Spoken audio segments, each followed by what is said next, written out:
In the quiet corridors of the noble house of Rosendale, the moon rested silently above stone towers and narrow windows draped with dark velvet. While the castle slept, one room still glimmered with the faint warmth of candlelight. Inside, 20-year-old Matilda lay across her soft feather bed, her long brown hair spread like silk across her pillow. She wore a short yellow night tunic, a light garment meant only for bedtime comfort. But her mind was nowhere near rest.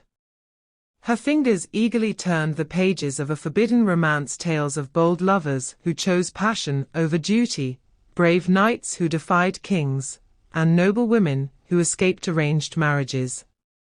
Every paragraph tugged her imagination far from the walls that trapped her life. Matilda had been raised as a lady of status, graceful posture, quiet speech, flawless reputation. But inside, she burned with questions. Why must love be controlled? Why must dreams be locked away? Why must honor always come before happiness? She sighed deeply, her heart racing at a particularly daring scene. The words on the page lit a fire inside her, a fire her mother had spent years trying to control. Outside her door, footsteps echoed lightly. Lady Eleanor, Matilda's mother, was walking the hall, unable to sleep, restless with constant fears about society's judgment. She noticed a thin golden line of candlelight beneath Matilda's door. Her eyes narrowed. At this hour, a well-bred daughter should be asleep, not scheming. She pushed the door open without warning. Matilda. The voice was sharp enough to cut air. Matilda jolted upright, her heart leaping to her throat. In panic, she tried to hide the book beneath her pillow, but it slipped and fell, landing open on the bedcovers.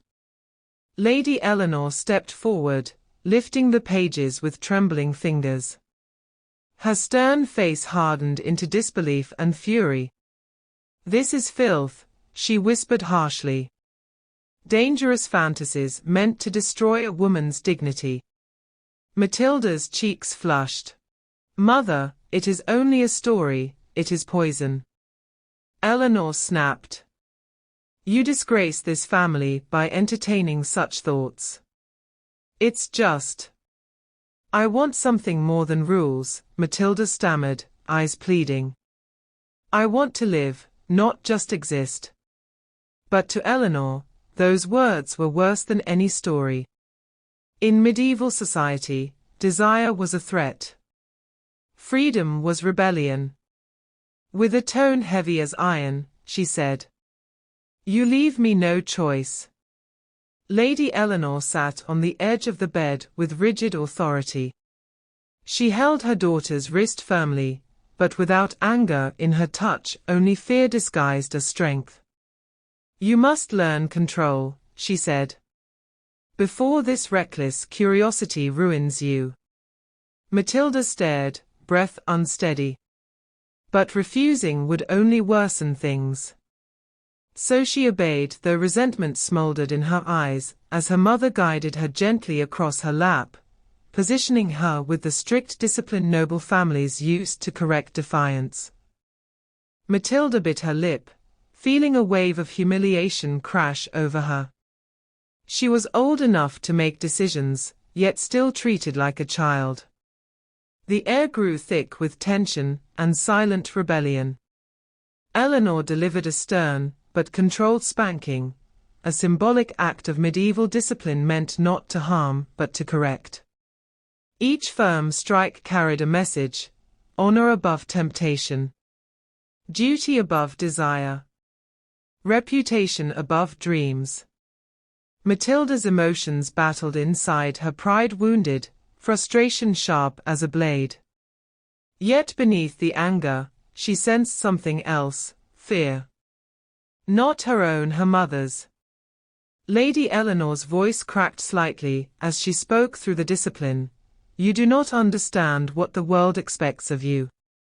They will judge your every step, They will tear you apart if you wander from the path of a noblewoman. Finally, she stopped. Matilda lay still, breathing harder than before, cheeks warm, eyes burning, dignity bruised but spirit not broken. Eleanor released her gently. The tension softened. The room fell silent except for the candle flicker. Matilda wiped tears from her eyes, tears of embarrassment, but also realization. Her mother sat beside her, no longer furious, only exhausted. "I only want to protect you," she murmured. "Dreams are dangerous for women of our rank." Matilda looked down, clutching at her tunic.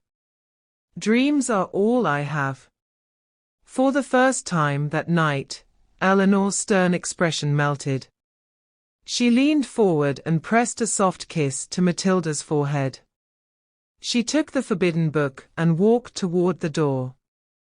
Matilda's heart dropped until she saw what happened next. Eleanor quietly tore out one page, the page Matilda cherished most, and placed it gently into her daughter's hand. "Hide this well," she whispered. "But promise me, be wise." Then she left. Matilda lay back on her bed, the single page held close against her heart, a treasure, a secret, and a promise of freedom someday. She closed her eyes with a renewed hope. Perhaps dreams could survive rules. Perhaps love could survive fear. Perhaps Matilda could survive this world and still find her own. Her story was just beginning.